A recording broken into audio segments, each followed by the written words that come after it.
এছাড়াও 2,13,000-এর বেশি প্রকল্প নেওয়া হয়েছে, যার মধ্যে 1,53,000-টির কাজ সম্পূর্ণ হয়েছে।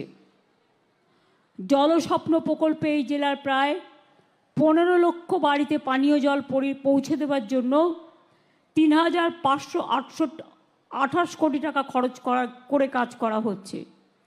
ইতিমধ্যে 9 লক্ষ বাড়িতে জলের কানেকশন পৌঁছে গেছে। এছাড়াও এই জেলায় আমরা 4,500 কোটি টাকা খরচ করে নানান বড় পানীয় জল প্রকল্প করছি। বাংলার বাড়ি আপনারা জানেন, দীর্ঘদিন ধরে কেন্দ্রীয় সরকারের প্রকল্প ছিল এটা। এখন আমাদের কোনো ট্যাক্স নেই, একটাই ট্যাক্স, জিএসটি ট্যাক্স, যে টাকাটা কেন্দ্রীয় সরকার রাজ্য থেকে তুলে নিয়ে যায়। একটা শাড়ি কিনতে গেলেও জিএসটি ট্যাক্স নেয়, রেস্টুরেন্টে খেতে গেলেও জিএসটি ট্যাক্স নেয়। সেই ট্যাক্সগুলো নিয়ে চলে যায়।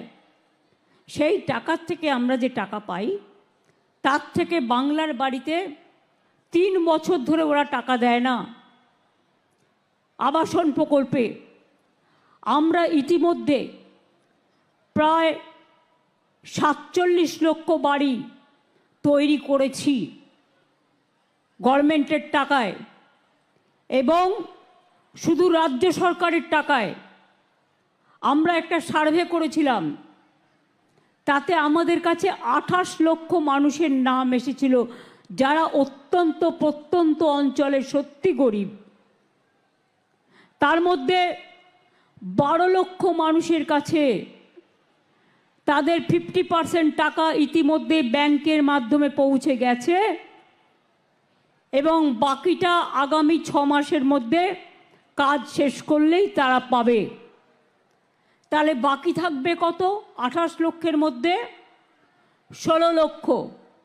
এই 16 লক্ষ মানুষের নাম যাদের আছে, তাদের আমি বলি ঘাবড়াবেন না, আমি আগামী 1.5 বছরের মধ্যে এই 16 লক্ষ বাড়ির ব্যবস্থাও করে দেব, যাতে আপনারা একটা মাথা গোজার স্থান পান।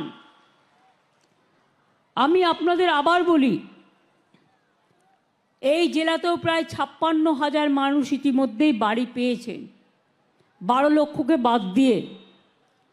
রাস্তা ব্রিজ নতুন করে বলবো না, আমরা অনেক রাস্তা করেছি। এখানে মুড়িঘাটা ব্রিজ হয়েছে, আপনারা জানেন, ইছামতি নদীর ওপর।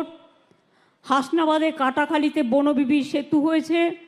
আমি নিজে হিঙ্গলগঞ্জ গিয়েছিলাম পরিদর্শন করতে, বনবিবির মন্দিরও তৈরি করেছিলাম, কথা বলে এসেছিলাম, পরে হয়ে গেছে। এবং এছাড়াও যেটা বনবিবি সেতু, মুড়িঘাটা ব্রিজ, এগুলো তো হয়েছেই। এরকম অনেক প্রকল্প আছে, বিদ্যুৎ থেকে শুরু করে, জল থেকে শুরু করে নানা রকম। তাছাড়াও বিনা পয়সায় খাদ্য, লক্ষ্মীর ভাণ্ডার। লক্ষ্মীর ভাণ্ডারের মা বোনেদের বলবো, আগামী দিন আপনাদের বিধবা ভাতার জন্য কান্নাকাটি করতে হবে না, ছুটতে হবে না। এই লক্ষ্মীর ভাণ্ডার যারা পাচ্ছেন এবং যারা এখনো পাননি, যারা পাবেন, মনে রাখবেন, শুধু 60 বছর পর্যন্ত নয়, যতদিন বেঁচে থাকবেন ততদিন এই ভাতা পেয়ে যাবেন, অর্থাৎ সারা জীবনের জন্য। এটা মা বোনেদের অধিকার, এটা মা বোনেদের সম্মান, এটা মা বোনেদের বেঁচে থাকার জন্য, জীবন যন্ত্রণা থেকে মুক্তি পাওয়ার জন্য একটা লক্ষ্মীর ভাণ্ডার, যা মায়েরা ছেলে মেয়েদেরও অনেক সময়। আমি শুনছিলাম একটি ছেলে মায়ের লক্ষ্মীর ভাণ্ডারের পয়সা খরচ করে পড়াশুনো করে, যদিও পড়াশুনো আমরা অনেক স্কলারশিপ দিই, অনেক ফ্রি দিই, এমনকি জামা কাপড়টাও এখন তৈরি করে মা বোনেরা, সেলফ হেল্প গ্রুপের মেয়েরা অনেক কাজ করে, অনেক এমএসএমই সেক্টর আছে তারাও করে। আমরা বাচ্চাদের জুতোও দিই, ড্রেসও দিই। ক্লাস 8 পর্যন্ত যাদের ড্রেস দেওয়া হয় তাদেরও মনে রাখবেন ড্রেসটাও দেওয়া হয়। সেরকম আজকে এখানে অনেককে আমি দেখলাম স্টুডেন্ট ক্রেডিট কার্ড থেকে কেউ 5.5 লাখ টাকা, কেউ 4.5 লাখ টাকা, কেউ 3.5 লাখ টাকা, যার যতটা প্রয়োজন তারা পেলেন, আরও অনেকে পাবেন।